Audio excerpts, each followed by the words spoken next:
Hi Caitlin, how are you today? I'm good, thanks. How are you? I'm good. So I just wanted to start off by letting you know that I'm very happy that you came to see me today, and that for the purpose of an assignment, I'm gonna record this if that's okay for you, and I'll just get you to sign the consent form, and if there's ever a time in the interview where you want to stop or where you'd like me to stop recording it, you can always feel free to let me know, and that's totally up to you. Okay, great. Yeah, I've read over this, so I can just go ahead and... Perfect. Thank you. Right, great.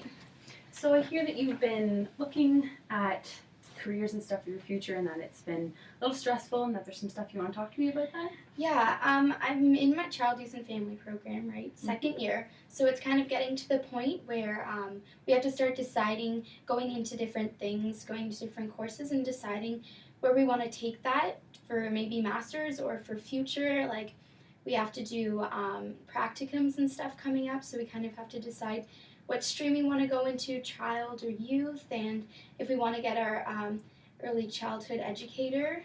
So we have to take certain courses for that if we want to do that. So it's just a little bit, it's feeling like there's a lot to figure out at this point in time in my life, and I've kind of figured out the job that I would like to do, but it's also the stress of maybe I won't get enough experience to get into that job, or maybe even if I have experience, if I'm a great candidate, there's just not any jobs there for me right now. So that's also kind of a stress for me right now.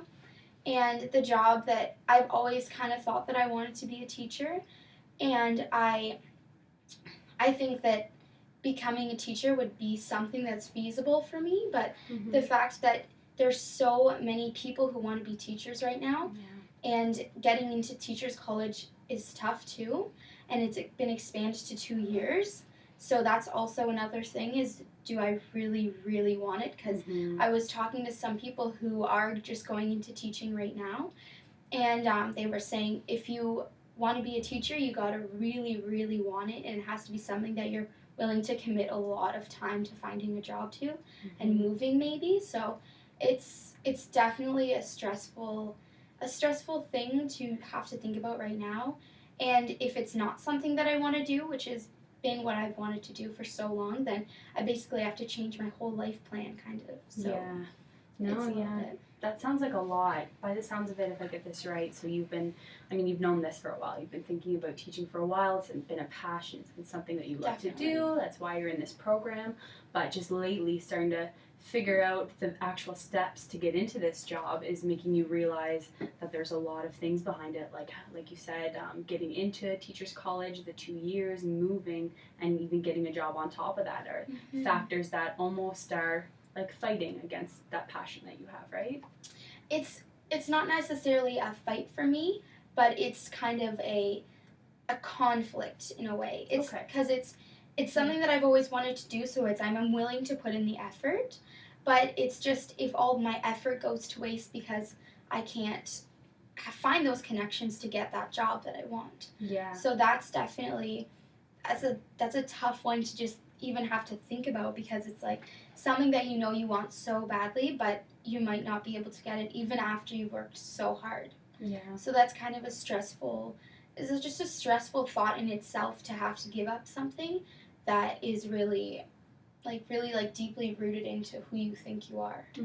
Yeah, so it's like my mom's a teacher, and she was telling me back in when she was becoming a teacher how much, for example, having a university average of say low 70s could get you into a place where you could be go into teachers college, which is only 1 year back then, obviously, and then get a great job somewhere that you wanted, Yeah. So it's almost like you're looking back on other people's experiences too, and seeing how it was just easier just in sense of time, So it's just frustrating thinking that now, say I have an 82 something average, and that could get me into a teacher's college if I keep going like that. I'm only in second year, right?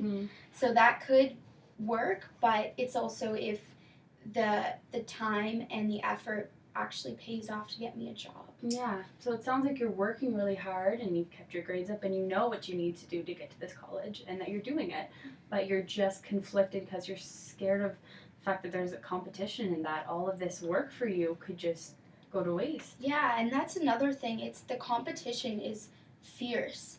Even for getting a co-op job, because I'm in the co-op program, Mm-hmm. and I already did get a job actually, working with the Toronto District School Board, which is a good in that sense, Mm-hmm. that I would get in with, make connections with actual teachers who are working right now, which is great, but just getting that job and getting a co-op job in general is so tough right now. They like even doing co-op, before we even started applying, they kind of gave you this feeling that if you don't work so hard and put so much time and effort into it, you probably won't get a job. And even if you do, maybe they said you're supposed to do at least half an hour of job searching every single day. And if, like, minimum, absolute minimum, and if you don't do that, then you can basically expect to fail.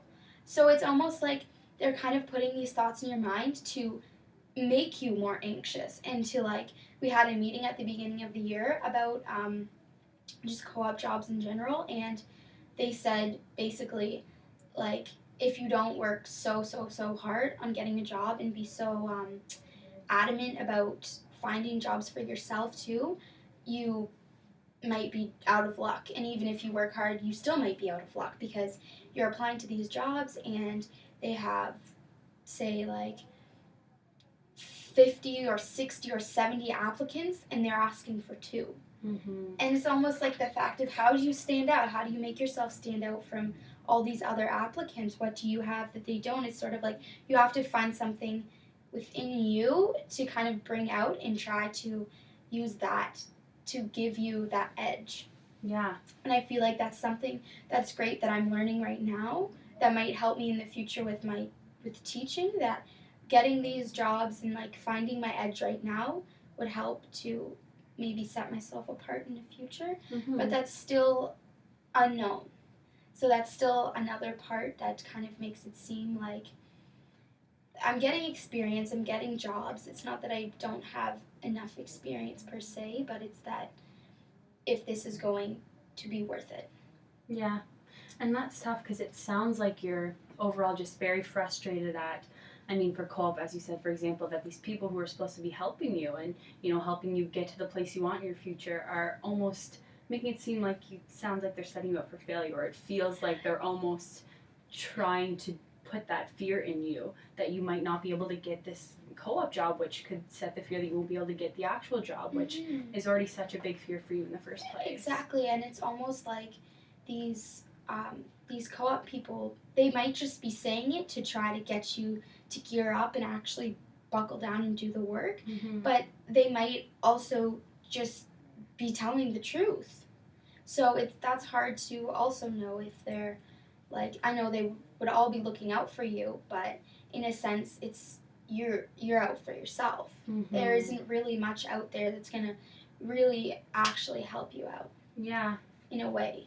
Well, it sounds like you've been putting a lot of work into it. Like, congratulations on the co-op job. I think that is something that we have to look at and say, you know what, they put all of this pressure on me and everybody that they have to, you know, do this certain amount of work per week, like you said, to get this job. But you did, and you stood out. And I think you need to, you know, remember that and take that into consideration, that if you want it, you can do it and that you can stand out. Yeah. But of course, I understand that it's a tough market right now, and that it's tough to put your passion up against, you know, the possibility of failing or the possibility of not getting what you want. And it's a scary thing to maybe think about, if you do all this and then you might not even get to where you want to be, and then maybe if you decide down the road that this isn't actually where you thought you wanted to be, it wasn't actually where you want to be, and then going from there, like, I've always had this thought of myself being a teacher, but maybe that thought is something that I should rethink, because, like, all of these program advisors have said, it's like, I just remember one of them said, maybe like last semester, saying, oh, this course is kind of designed for teaching, like if you want to go into teaching, but I'm going to give you other options because basically saying because you're probably not going to be able to be a teacher. Mm-hmm.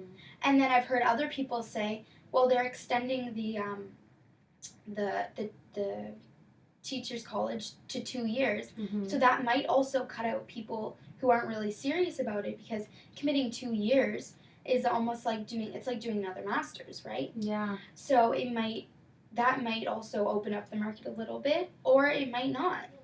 Yeah. So there's always the two sides to the issue. Mm-hmm. Yeah, so that's just... Yeah, it sounds like it's a little bit unknown, that there's the possibility of it being better for you or worse for you, and you don't really know which way to take it.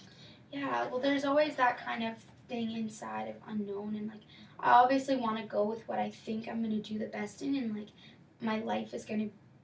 my quality of life is going to be the best, but it's also something that you have to be so committed to, because it's not a job that's easy to get. It's also not a job that's easy to do, Mm-hmm. but it's also not a job that pays a whole lot.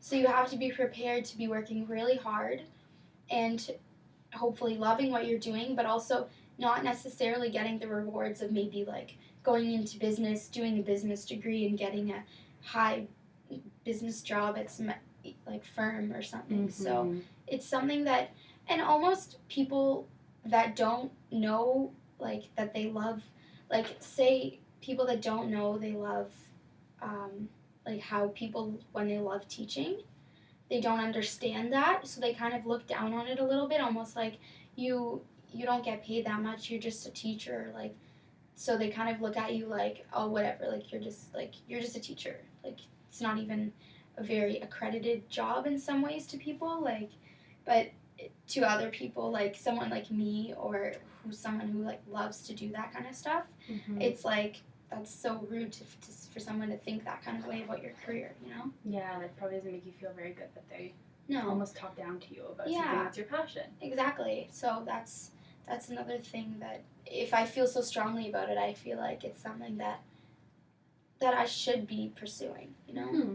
Yeah. So it sounds like you understand that there's a lot of work that needs to be put in, that there's the unknown, that there's always going to be competition, but it also sounds like no matter what, this is your passion, and that you're not quite sure yet if you are willing to look into other options. Is that right? Mm-hmm. That's basically what I'm saying, is that I don't know if other things that would be dealing with this would necessarily be something that I'm as interested in. Okay.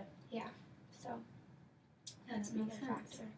So maybe if you're willing, you could, we're about to wrap up our session, but if you would look into the possibility, or if you're willing to look into the possibility of looking into other options, and then, you know, how you look at that and how you feel about it, and then we could come back and you could talk to me about that, and if, you know, you looked at these other options and they seem, you know, crazy, that they wouldn't make you happy, that it's nothing you're teaching, then we can work on, you know, building what you want to do and how you're going to reach those skills. Like I could get you possibly into talking to, you know, a job coach, and he could explain to you the things that are needed to be a teacher, or the things that give you the one up, or just kind of learn more about the teaching process and, you know, the 2-year change from school, things like that, that if you're really sure and you're really passionate about it, can get you there, because you seem very hardworking and you seem to know that this is what you want.